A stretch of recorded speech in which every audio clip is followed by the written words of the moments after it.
Okay, great. Well, thank you all so much again for joining. Let's go ahead and kick this off. And hopefully Hung is able to join us in a little bit. And if not, that's totally all right. We'll have a good set of panels and experienced folks anyways. So my name is Tasha Matthews. I am the North America Chair for the U.S. ASEAN Young Professionals Association, or UAYPA. As you all know, UAYPA is an organization that's focused on increasing the amount of Indo-Pacific leaders, specifically in U.S. ASEAN foreign cooperation, collaboration, and diplomacy. So we focus on conducting diplomacy, capacity building, and conflict transformation events and opportunities for information sharing, just to kind of build that accessibility, because it's very, very important to us that we increase the level of representation, both in terms of the ASEAN diaspora here in the United States and in ASEAN youth, in ASEAN youth nationals, so that we can kind of continue bridge building for the next generation. So without further ado, I'm going to go ahead and just introduce our keynote speaker for the evening, Patricia Scroggs, apologies, the Director of Diplomatic Fellowships at Howard University. She has over 20 years of service, of foreign service in Asia, Latin America, and in Washington. And additionally, she served as the director at the East Asian and Pacific Bureau's Office of Regional and Security Policy at the U.S. Department of State. So she has a plethora of experience, including of that on ASEAN issues. And we're extremely grateful for her participation in this webinar as she and for her exemplary contributions to U.S. foreign diplomacy. So I'm going to go ahead and hand her the floor for the keynote remarks, and I'm also going to give Nayan your sharing privileges so that you can share the presentation as well. Okay, thank you so much.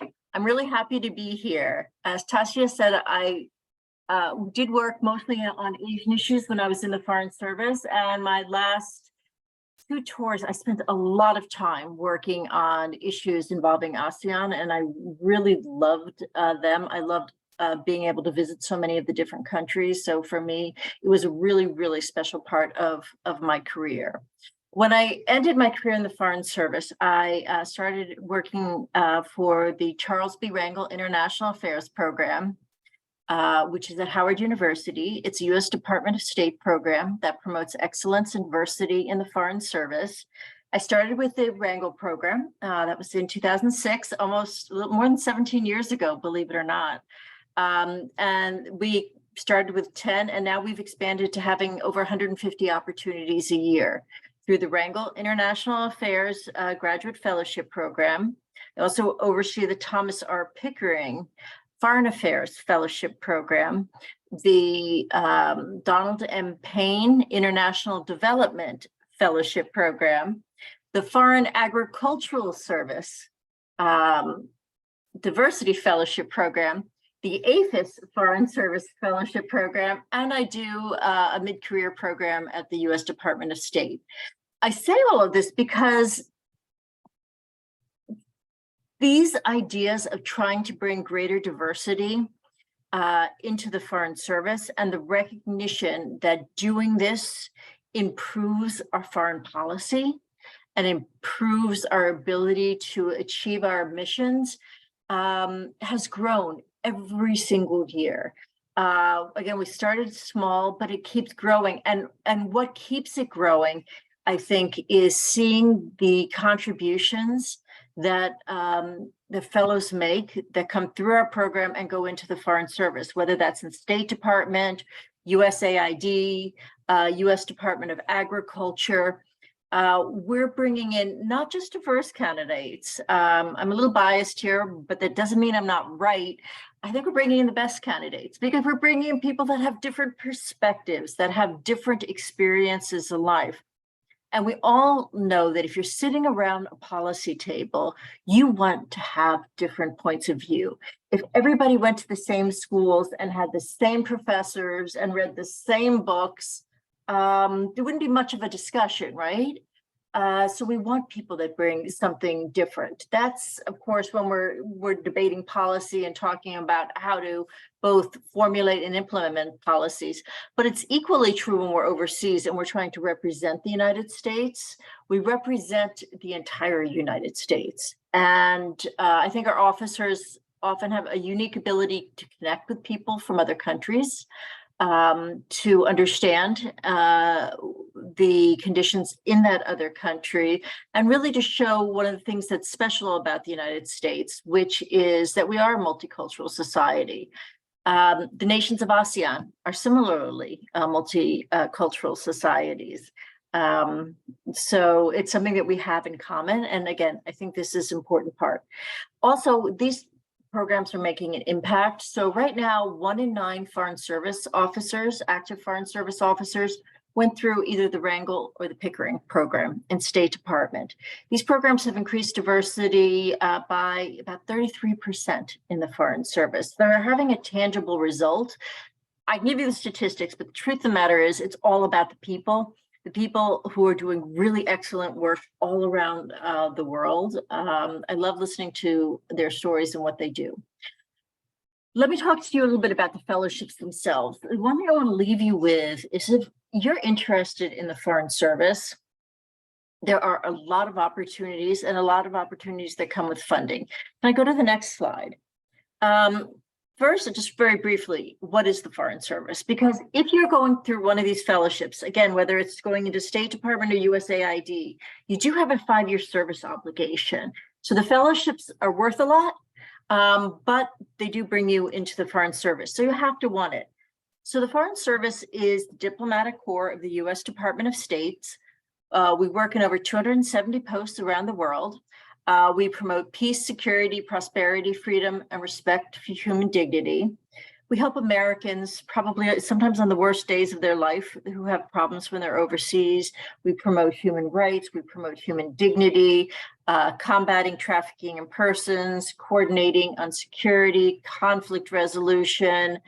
We work on economics, environment, science, technology. We manage large embassies. We promote dialogue, exchanges, and understanding. We facilitate international trade and cooperation on environmental issues. We promote international development and humanitarian issues. And we promote US agricultural and other products. So really anything that we do in the United States, we also have to do overseas. We live in a world where, borders, we can't get things done on our own. Let's put it that way. We can't even get things done bilaterally anymore very often. We really need to have cooperation among a large variety of people. And that is what the Foreign Service is all about. And I was one of those people that wasn't sure about the Foreign Service. I took the test to keep a friend company. I passed because I think I wasn't nervous, and I ended up going into the Foreign Service. The 2 things that really stood out to me was, 1, I believe that what we do matters. So again, whether we're helping an American citizen, trying to end trade in endangered sea turtles, trying to help resolve conflicts, all the different things we do, they matter. And I was always really proud of the work that I did and the work done by others that I served with. And the second thing is, it's a really interesting career. It's a career that has a huge amount of change in it. We're constantly going to different places, learning new things, training in different areas, learning new languages, meeting new people. And it keeps it intellectually fresh and just really interesting. So I always say, it's one of those people who can never figure out what I wanted to do when I grow up. And I never had to, because again, my job was always changing. And so, again, I thought that part was really, really exciting about it. Next, please. So if this interests you, because there is a 5-year service obligation, we have the Rangel program. I have them separated, but I'm going to talk about Rangel and Pickering together because they're almost exactly the same. They're worth about $106,000 over 2 years, and they lead to a career in the Foreign Service. So if you get the fellowship, you get the job. In between, it's about $106,000.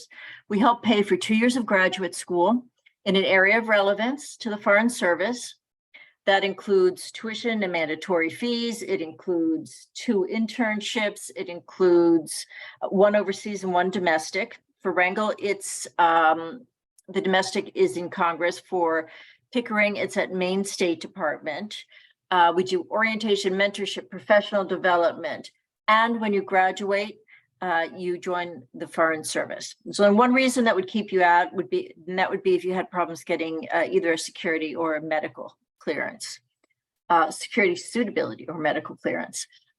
Anyone can apply. We have 3 eligibility requirements. You have to be a U.S. citizen, because you are going into our foreign service, government service. You have to have a GPA of at least 3.2, and you have to be planning to enroll in a 2-year master's program in fall of the subsequent year.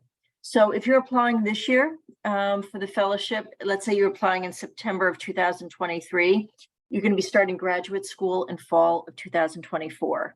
That means you can be a senior in college, or you can go out and work for a few years. So we have fellows that come in at 22, and we have fellows that come in at 35.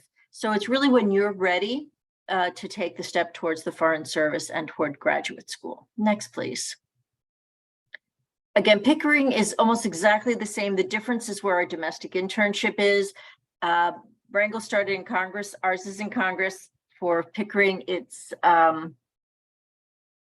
in the Maine State Department building, which again makes it, both of them are fabulous. If you're going to apply to one program, apply to both. We've made it really easy. Now that we administer both, the application is identical. You have to still fill in 2 applications, but you can use the same statement, and you can use the same recommenders, and everything you can do for one, do for the other. You double your chance of getting it. Each program picks 90 finalists every year, and from that picks 45 fellows. So we'll be offering 90 fellowships for people that are interested in serving in the Foreign Service. Next, please. This is the newest of our programs, which is the Foreign Agricultural Service Diversity Fellowship Program. It's a lot of words, but I was an economic officer in State Department Foreign Service, so I often worked with my colleagues in Foreign Agricultural Service. They were the ones that when I was working on, computers, they were working on food and wine. And so they always were going someplace interesting and doing something that looked great to me. But again, it's about exports. They have the same provisions, 106,000 over 2 years. The difference is that it's a more limited group of graduate programs. You can only do agribusiness or agricultural economics. 2-year programs, same thing. When you graduate, you go into the Foreign Agricultural Service. Again, eligibility requirements are the same. This also will have a fall application deadline. Next, please. And then I'm not going to say too much about the Payne program, because I know we have some Payne program people here, and it's a fabulous program. USAID Foreign Service is different than State Department Foreign Service. We work really closely together, and both are wonderful opportunities. Generally, the USAID focuses more on long-term development issues as well as humanitarian assistance, and often USAID Foreign Service officers are more specialized, so they may be population officers or economists, agricultural officers, education officers. Next, please. Their requirements, I mean, the benefits are almost the same. They say it's 104,000, really more like 106,000 too. I mean, they're very, very similar. They do the same 2 internships we do. They're overseas is at an American embassy, but in a USAID mission in a US embassy. When you graduate, you join the USAID Foreign Service. They are all wonderful opportunities. So the Payne program just doubled this year. So there's 30 opportunities. So if I can leave you with something, I would say Foreign Service is a really interesting, really fulfilling career where you can have a major impact. Second, if you're interested, there are some great programs that will support you through both graduate school and into the Foreign Service. And 3, we would truly welcome you into the Rangel, Pickering, Payne, FAST APHIS fellowship family. We're all really supportive of one another. And when we're at an embassy, we are all together. And so I think building these ties and building these networks early makes a really big difference. It's very similar to what you all are doing, building the networks across ASEAN with young professionals. So again, maybe this is just taking it to a different level. None of the programs are open now, but they will all open this summer. So if you're interested, please do look at our websites, and please feel free to reach out to me anytime. Thank you. Wonderful. Thank you so much, Patricia. I really appreciate that comprehensive presentation. And I just want to let everyone know, if you just join before the start of the presentation, this will be put on our YouTube channel, so you can go back and refer to it then. But yes, again, really thankful for your remarks. That was really useful, and it's got me thinking about it myself. So I think that was amazing. I do notice that there is a question in the chat for you, and I'm going to go ahead and hand it off to you now, Patricia, just because I think it's most relevant to your experience before we go to the panel. Okay, Diplomatic Security Fellowship. That is new in the Clark Fellowship. I am not an expert on that one. I don't know if the benefits are exactly the same, but they're going to be pretty similar, I would guess. You can certainly look it up. Just go to their website and look at it, but it's a really nice addition to this group of fellowships. And there's also one now for civil service too. And so the family of fellowships, oh, and there's also one for people that do information technology, which is called FAIT. So there's truly lots of opportunities for people that are interested in this type of work. Great, thank you so much. And if there's additional questions about any of the fellowships, we will have a live Q&A session after the panelists, where you'll be able to ask them as well. All right, so now what I'm going to do is I'm going to go ahead and hand off the floor to my colleague Nayan.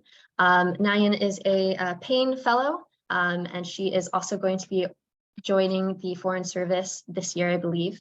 And she will be moderating today's panel of alumni and current fellows. So Nayan, I'll hand it off to you.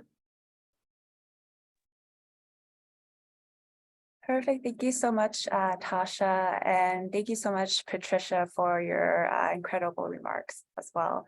Hi again, everyone. Good morning, good afternoon, good evening.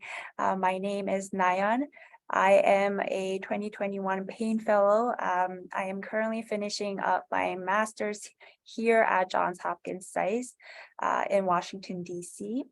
I am interested in going into the crisis stabilization and governance backstop. So we're very excited to have you all here tonight to learn more about not only the Payne Fellowship, but also the Rangel and Pickering Fellowships here as well. So why don't we go ahead and ask our three panelists here who are part of the Rangel and Payne Fellowship Network. I would like to ask each of our panelists to please introduce themselves, which fellowship they are a part of, and why they decide to apply for their specific fellowship that they're affiliated with. So first on my screen is Hung. So Hung, if you can please start us off, that would be great. Thank you.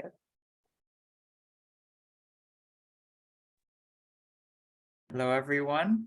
Oops, let's see. Can you hear me? All right. Yeah. Awesome. Good evening, good morning for me to everyone. My name is Hung. I am a 2017 Payne alum, and I have been with USAID now for 4 years. I'm an environment officer. And I guess to answer the question, I joined the fellowship. Well, first I found out about it 1 week before the deadline. So I didn't know much about the Payne Fellowship, but I did know that, growing up in the small town of Lincoln, Nebraska, I wanted a career that, took me somewhere really far away. And I think USAID has done just that. Currently, I'm working in Indonesia, wrapping up my first tour, 2 years long, and I'm headed to Mexico for my next assignment. But so far with USAID, I've been traveling to many different places, Albania for my Payne internship program, and then also temporary assignments in Nepal and Ethiopia. So it's been a really great journey. I've met a lot of people, I've learned a lot, and it's been an overall great experience. And I'll be happy to answer any questions later. And then I'll turn it back to you for our other panelists. Thank you so much, Hung. That's incredible. And congratulations on almost wrapping up your first tour. Next on my screen is Tammy. Hi everyone. My internet is very spotty, so hopefully you can hear me, but I'm a Rangel Fellow. I became interested in the fellowship because I was a senior in college when I found out about the fellowship, and I thought it would be a great way to, I guess, translate what I've learned in college into a meaningful career in international affairs. And so I see the Foreign Service as really an important way to do that. And so that motivated me to apply to the Rangel Fellowship. Great, thank you so much, Tammy. And Lei, why don't you go ahead with your experience and why you applied for the fellowship? Yeah, so I was actually first introduced to it in my second year of undergrad by my one of my professors who was overseeing the fellowship and scholarship department, and he told me about it. And so when I reached like my fourth year of undergrad, I knew I didn't want to work in the corporate world and I wanted to pursue international development. And in order to do that, I knew I wanted to go like directly to graduate school. And so I remember the Payne Fellowship, which is what he told me about, and that they also really appealed to students with like a technical STEM quantitative experience, and that kind of aligned with what I was doing in undergrad. And I looked at some of the backstops and I realized this is what I wanted to like pursue in the future with the Foreign Service. So I went ahead and applied my fourth year, and it all worked out. So definitely if you come from some sort of like technical background experience or interests, like specific interest in development, like this is a good program for you. It's incredible. Thank you so much for sharing. Now I'd like to ask each fellow and alumnus, I know, Lei, you are currently a first year fellow, Tammy, second year, Hung, you are an alumnus. So we'd like to hear about, what was the most rewarding experience or experiences that you've had so far as part of your fellowship network? So Lei, Tammy, and Hung, in that order, we can go. I think one moment in particular for me, it was kind of like a full circle moment. Like last summer when I was in DC for my congressional internship, I attended this like global food security event at CSIS with a couple of people from my cohort. And we actually got to meet USAID Administrator Samantha Power. And it felt very full circle to me because I started like my work in global development doing food security. And so I was like sitting there learning about all of the different things USAID is doing, all the projects they're doing at the forefront of food security. So it was just really cool to both learn about that and meet people in that field, as well as like the administrator herself. So that was definitely a very rewarding experience. And I look forward to actually being in the field this summer, also going to Indonesia and what the career has in store for us.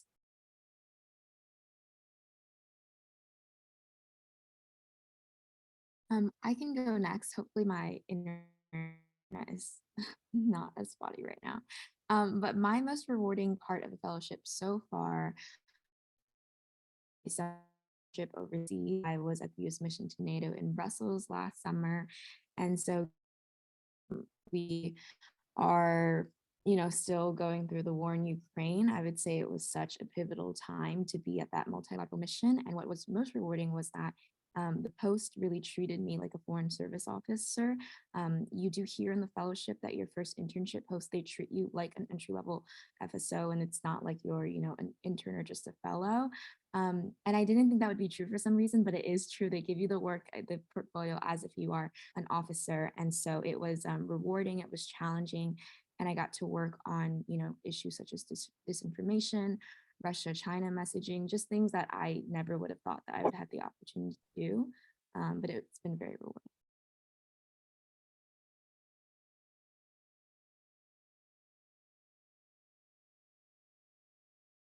Hi everyone. I guess for me, my most rewarding experience has really been the learning opportunity. I think for the majority of fellows who join any of these different programs, we have been used to being really smart people going to great schools.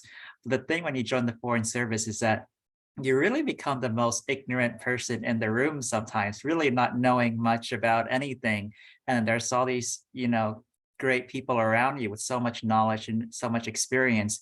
And really, you learn that school has really just been a real playground, and that the real world starts when you join, the foreign service. And I mean, everyone I've met has had so much experience, and it's truly been, I think, the greatest opportunity. This, learning moments I've had, everywhere I go, and meeting all sorts of people from others in the foreign service to our local staff. I mean, they've been in the working with USAID for 15, 20 years, and have great expertise in their different fields and sectors. So I think that for me has been kind of the highlights of my career so far.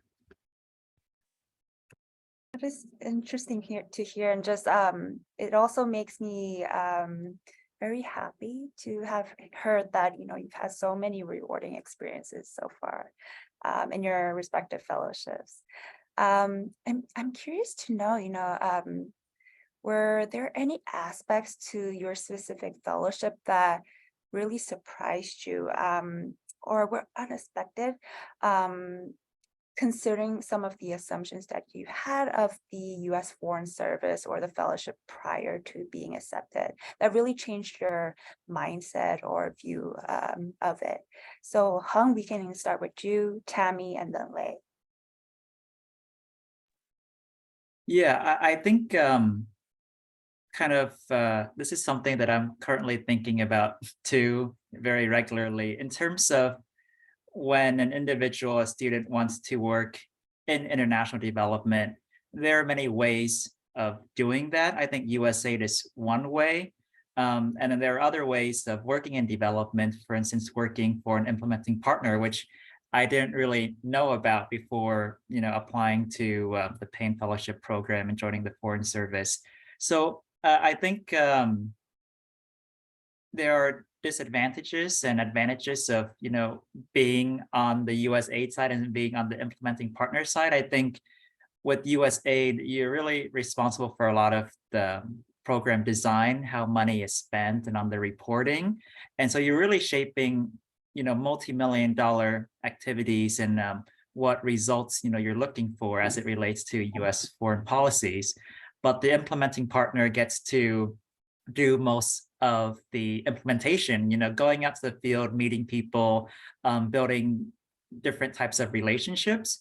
But there's also the disadvantages in that if you work for an implementing partner, you're always reporting to USAID, to our different standards and all these things that we're asking for, because we're providing all these funds. So I think, for my younger self, I would have taken an opportunity to explore, both sides, before making a big commitment. But as well, I think a career in international development is not linear. You can do different things. I think, and working as a U.S. Foreign Service officer, I think is just the first path in my career. And it's not saying that I am interested in working for an implementing partner. I think after working with them for a couple of years now, I think there's a lot to think about as well. But I think just to encourage younger students to think about different ways you can approach the career would be something that I would do.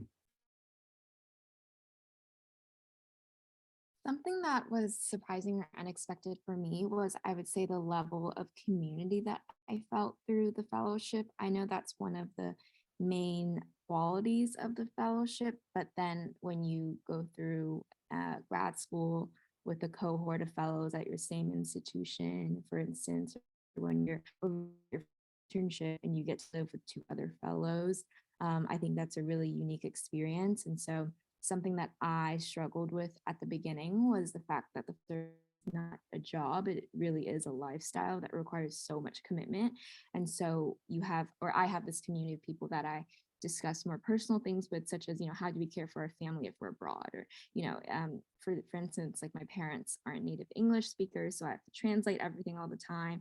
And so I get to talk with my fellows about, these challenges that will even be more difficult if you're overseas, and, what that looks like and how to balance those more personal issues that come with the lifestyle. And so that's something that you get early on before A100, and you really build that through grad school, which I think is very unique and honestly priceless. Yeah, I definitely think likewise to Tammy, it was a very nice surprise to be greeted by such like a welcoming group of fellows. And I kind of knew that going in, it would be kind of like a family, but I was actually genuinely surprised to experience it like that. And truly, like everyone that you encounter they're always like happy to help and like give advice, impart wisdom to you. And you can basically like find a mentor in just about everyone. There is like someone within the program, or they have a connection that would be able to help you with like your very specific question or like piece of advice that you need. And everyone also, because like this fellowship program picks like such like a diverse group of people, everyone comes from such unique experiences and life paths and different cultures, and all the conversations we have are so interesting. And basically every conversation also feels like some sort of like cross-cultural exchange, which I think is really cool. And something you don't always get. And it's good to know that going into the Foreign Service, you'll always have someone in some country that you know. So it'll just be like a really good experience. Absolutely. I 100% relate to what you all mentioned about, community, about just being connected to one another, which I absolutely experienced as well, similarly. Next is about diversity, the importance of diversity. I'm just so happy to see so much, good diverse representation in our cohorts as a whole. And it's a topic that's very near and dear to my heart. And would like to ask each of you, why do you think diversity is so important in the U.S. Foreign Service? What does it mean to be someone with your background as a Rangel fellow, as a Payne fellow, as and as someone who will be entering the U.S. Foreign Service, or in Hung's case, what does it mean with your background as a Foreign Service officer, as a Payne alumnus? What does that really mean to you, and what message would you like to send to other prospective applicants here, whether on the call or those who will be watching the recording later on? So Lei, we can start with you, Tammy, and then Hung. Yeah, I think Patricia kind of touched on this earlier, that having like a range of diverse backgrounds at the table is definitely a lot better for the decision-making process. And like in the development classes I'm taking right now, like we talk a lot about like human-centered design. And I truly believe that like having a group of people from a very wide range of experiences enables a lot more like empathy with the population and people you're intending to serve, as well as like a better ability to like understand and like mitigate potential like far-reaching implications of certain policies and programs. And many of us, especially like at myself, like as a Filipino American, like my family and I like both came from very like humble beginnings and like low income backgrounds. And so I feel like it really allows you to have a very unique perspective going into like a program where you have to like craft policies and implement projects that work to serve others. And especially like specific to ASEAN, like a lot of the issues in this region are very important: like climate change, food security, like corruption. And even though we may not have grown up there, we're definitely like acutely familiar with these issues, as they like affect probably like some parts of our families there that might be still living there. And so I definitely encourage, like, if you come from like a Southeast Asian background or Asian American background, like definitely to apply for the Foreign Service. I'm like the only one in my cohort, I think. So I highly recommend like applying and promoting diversity. Yeah, I would say I echo a lot of Lei's sentiments. I guess a more personal anecdote is I recently had a conversation with a Vietnamese American FSO who will be section chief in U.S. Consulate Ho Chi Minh. And she, I believe, was originally from Vietnam. And so that was just a really full circle moment for me. I'm originally born in Vietnam. And so when I think back through my motivation to join the U.S. Foreign Service and what, U.S. Vietnamese relations has looked like, going back to the Vietnam War, I think it's important to have this ethnic makeup essentially, at U.S. missions overseas, because, decades ago, that really wasn't how it looked. And therefore the policy implications were as such. And so now I think things are a bit different, which is a positive step in the right direction.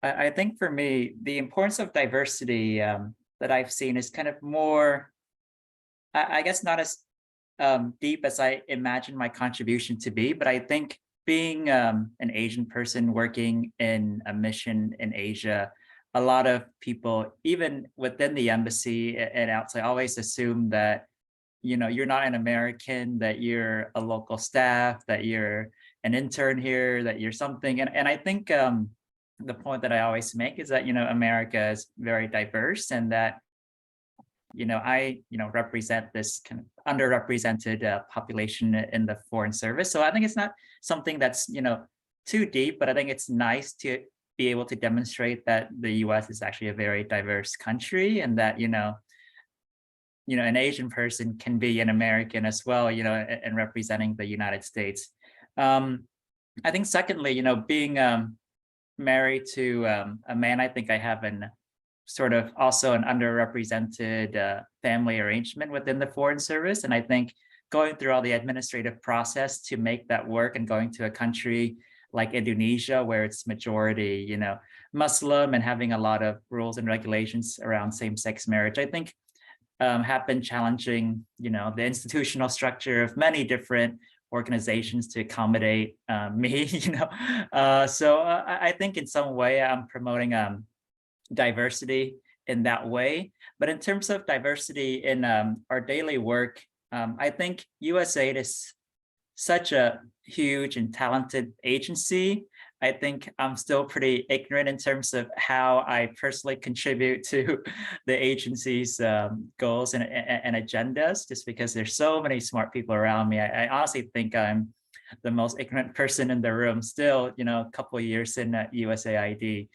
So I don't see how my diversity plays a role in that way. I think just more in terms of the daily life, embassy life that I contribute.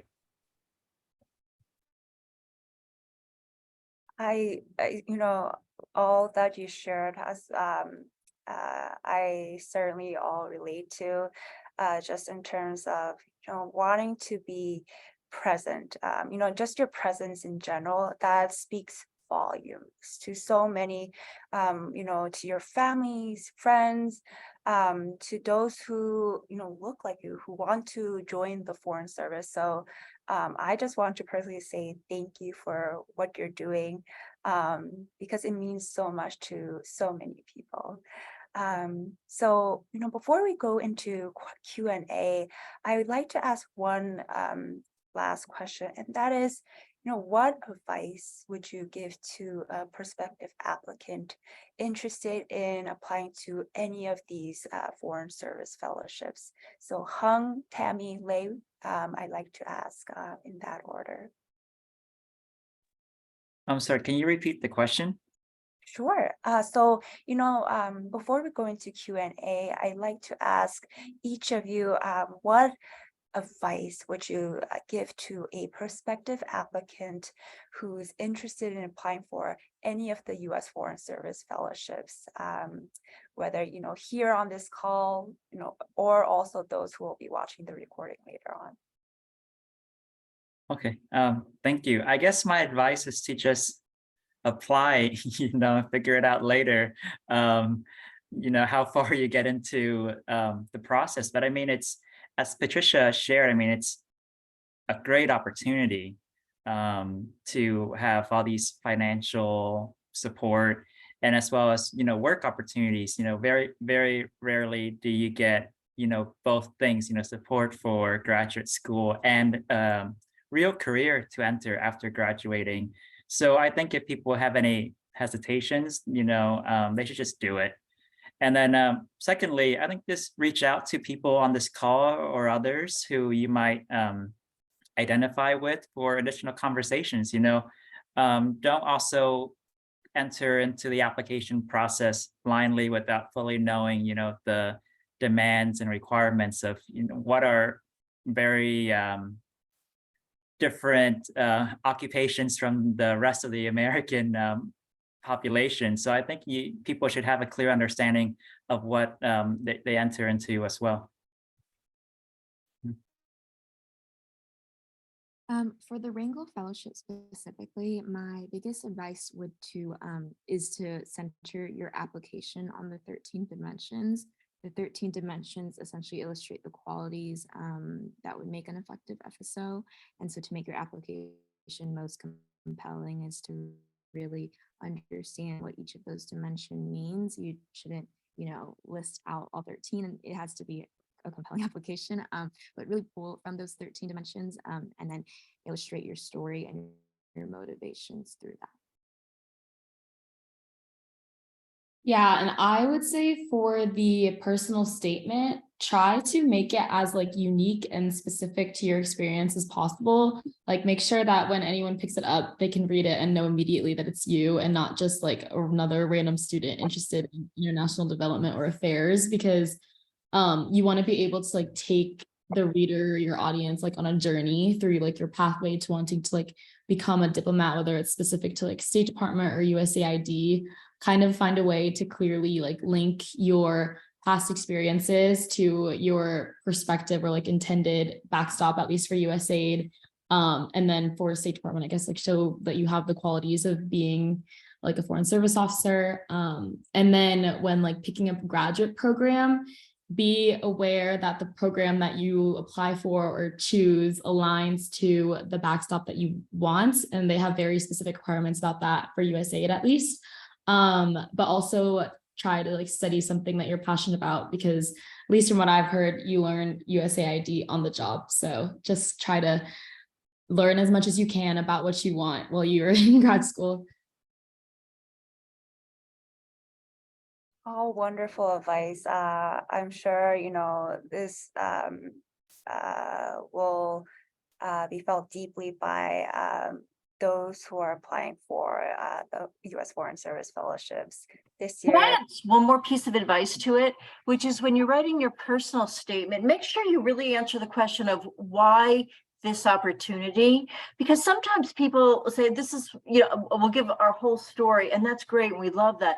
But also, why do you want this? Do you know anything about the Foreign Service? We're not to ask you to come back and tell us everything about the Foreign Service, but you could do a lot of things. Why do you want to be in USAID? What would you like to do in international development? Why does that call to you? Why do you want to be in USAID? Maybe versus an implementing partner. So knowing a little bit about the organization and truly why you want to be part of that organization, that also really comes across well, because we want to know that you've thought through the options, that you know what you're getting into, and that you're excited about it.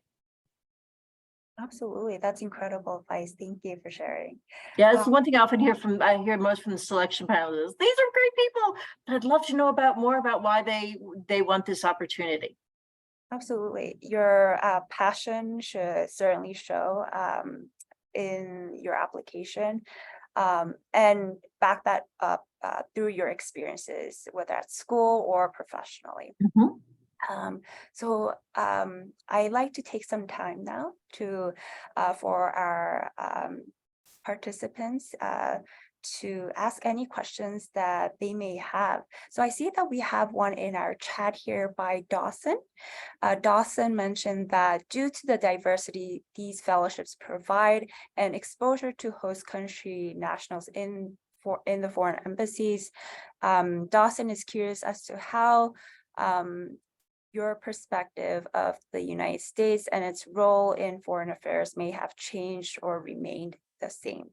So any of our panelists, feel free to jump in and answer Dawson's question.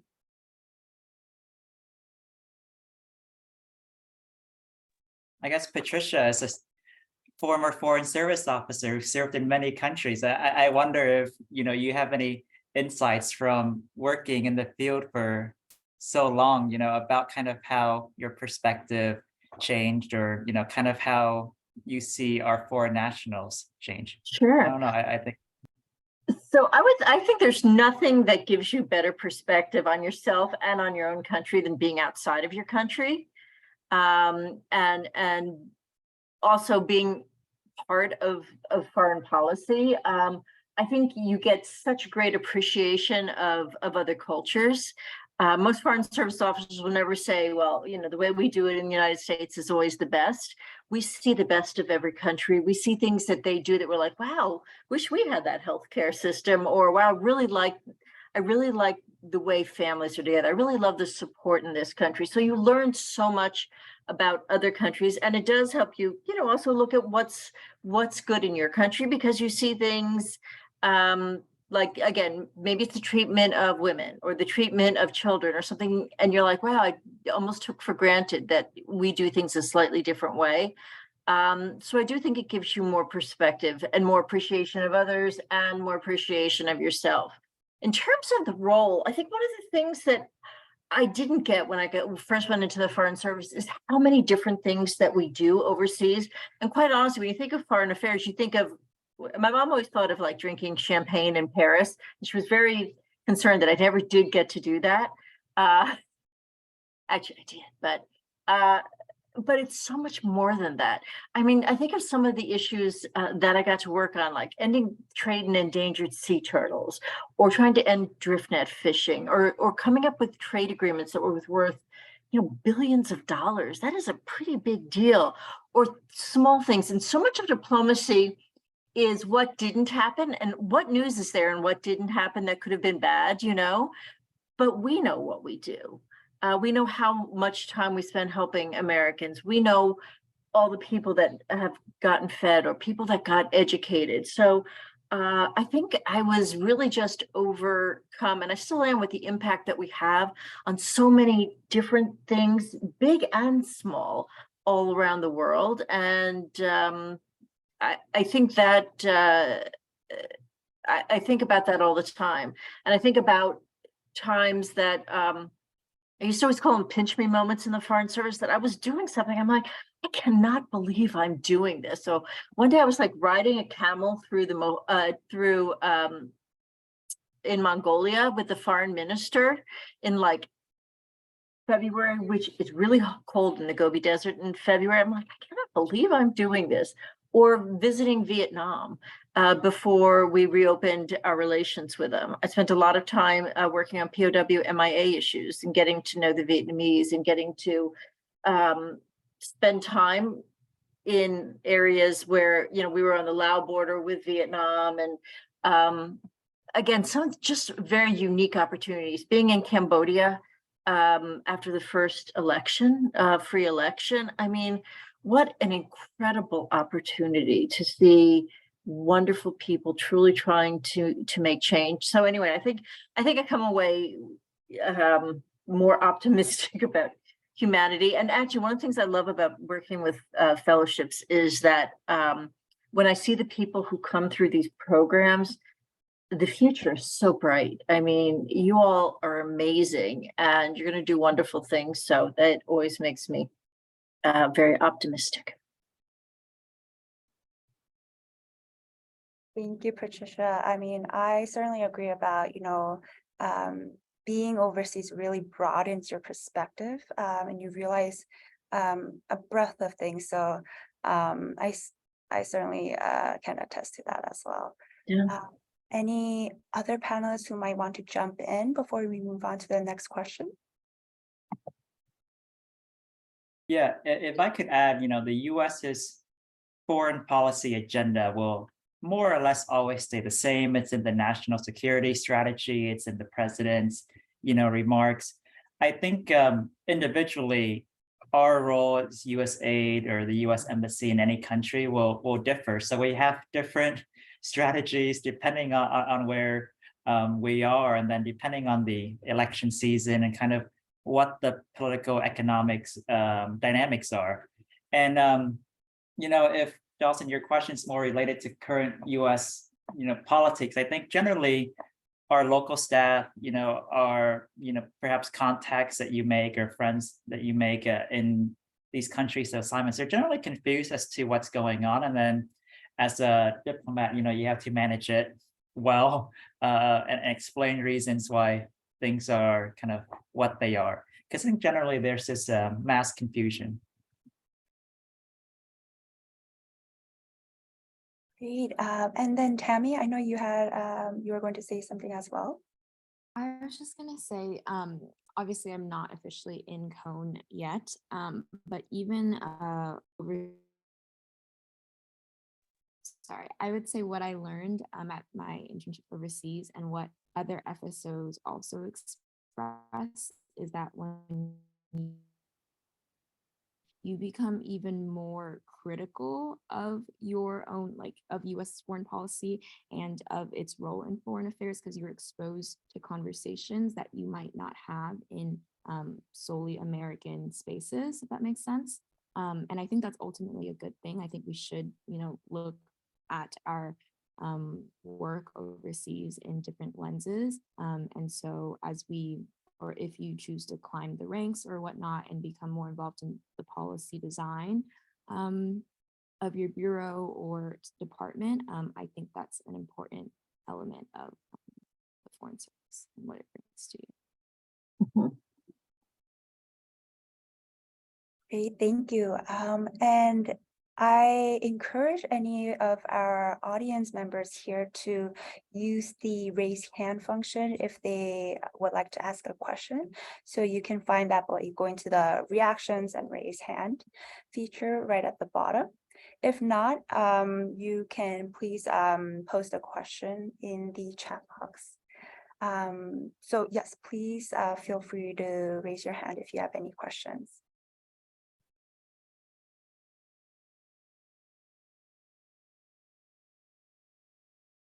If not, while we wait for any questions to come up, I would be curious to know, the State Department has cones, USAID has backstops. So can you provide advice to prospective applicants, how to choose a cone of their interest? Because there are so many cones and backstops that are all very much interesting, but how did you go about choosing your own cone or backstop? What advice can you give to a prospective applicant in choosing one? So feel free to jump in for any of our panelists.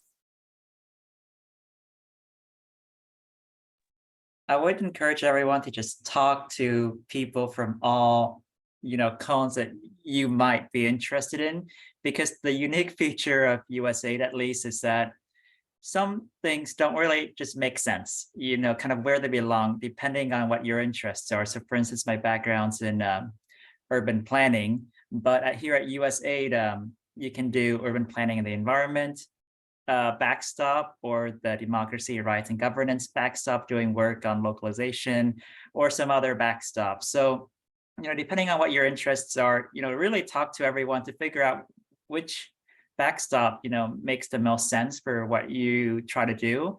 And as well, just kind of understand that USAID, as a foreign service officer, you're meant to be a generalist. So here in Indonesia, my portfolio covers 6 different projects ranging from renewable energy to air pollution to water and sanitation to trash, plastic recycling. So, you really do everything under the sun.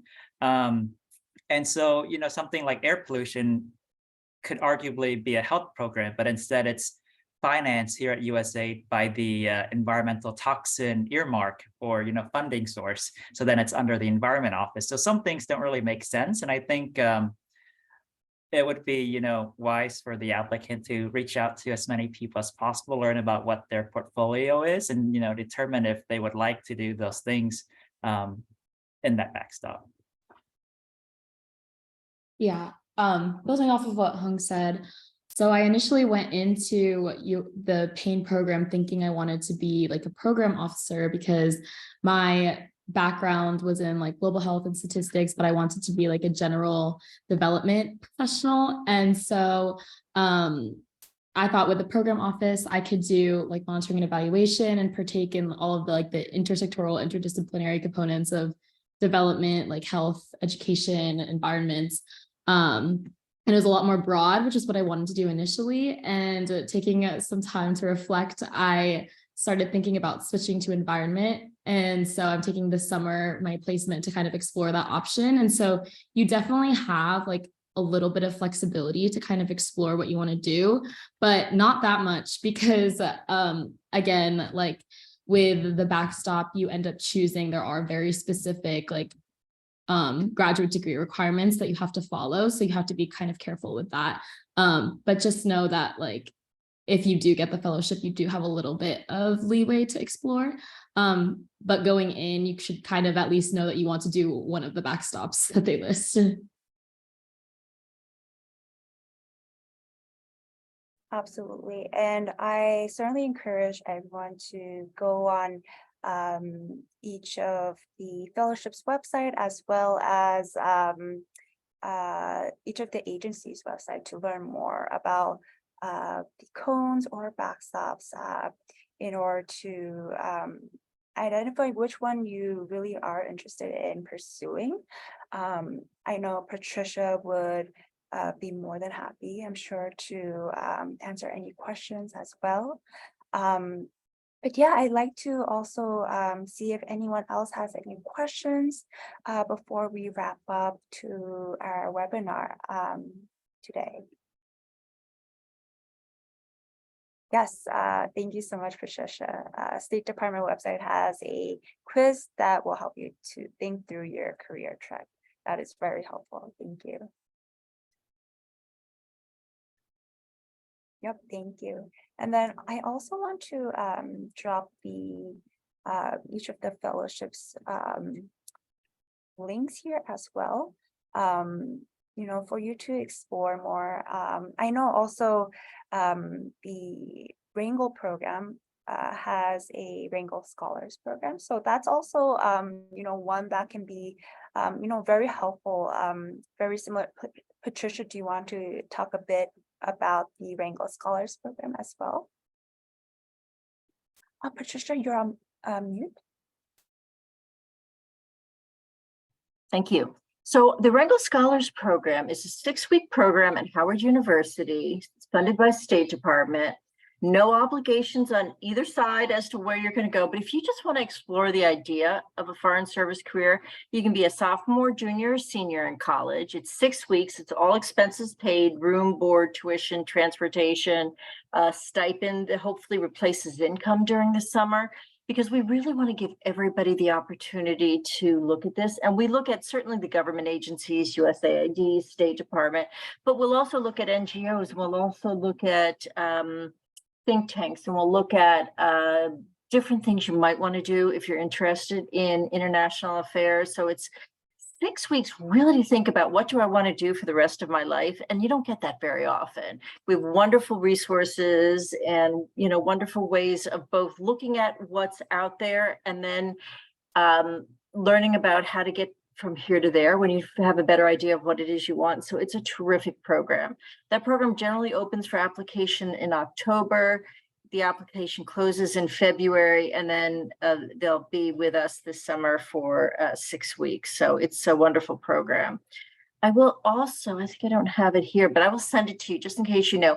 I did something a couple of years ago, which I find very helpful, which is really taking different opportunities from the time you enter college all the way kind of through mid-career, that are programs that are really focused on underrepresented students that all come with money. And also trying to bring in both, you know, internships and volunteer work you might do, and fellowships and study abroad, and all the different things that go into it. Because so often things are in different tracks, like you can talk to the fellowship advisor, or you could talk to the study abroad advisor, or you could talk to the career center. But I always try to put it all together, because as you're developing your background or your experiences, you can use all of these things. So I will send it to you in case that it is of interest to you or anyone else. That would be wonderful. Thank you, Patricia. Well, we're at time now, so I really want to thank the U.S. ASEAN Young Professionals Program, each of our panelists, including Patricia as well, our audience members for tuning in to learn more about each of the U.S. Foreign Service Fellowships. If you have any questions, please feel free to reach out to Patricia. She included her email address in the chat box. Please feel free to reach out to each of us on LinkedIn if you want. The contact information for the U.S. ASEAN Young Professionals Program is also in the chat box. Each of the contact information for the fellowships are on the websites that I just posted in the chat box as well. And I hope you, took some very helpful information from the webinar today. So thank you so much again, and all the best to everyone. Thank you. Thank you so much for inviting me. Absolutely. Thank you.